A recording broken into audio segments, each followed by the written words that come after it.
केन्दुझर आम आदमी पार्टी निर्वाचन प्रस्तुति बैठक सहित मिश्रण पर्व अनुष्ठित। केउंझर आम आदमी पार्टी केउंझर एएपी पक्षरु आसंता निर्वाचन को नजर में रखी केउंझर जिले में एक गुरुत्वपूर्ण प्रस्तुति बैठक रोटरी क्लब परिसर में अनुष्ठित होता। यह सहित दलर मिश्रण पर्व आयोजित होता। एठारे अनेक नूतन सदस्य दल में जोग देइथिले। एही बैठक में केउंझर जिला प्रभारी आचार्य कल्याण आनंद मुख्य अतिथि भाव जोग देइथिले। से तांकर उद्बोधन में दलर संगठन को आहुरी मजबूत करने सहित ग्रासरूट स्तर में काम करने कर्मी मानू आह्वान करथिले।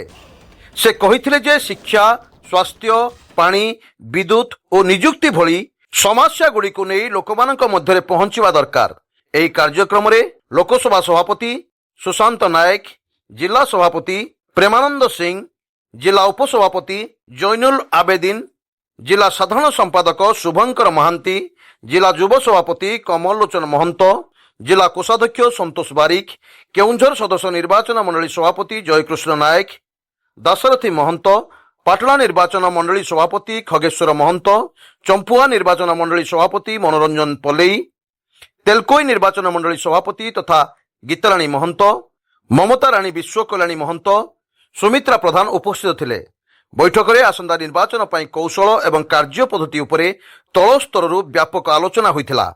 यह सहित मिश्रण पर्व में जोग देइथिबा नूतन सदस्य माननकु दलर पताका और उत्तरीय पिंधाई स्वागत करा जायथिला।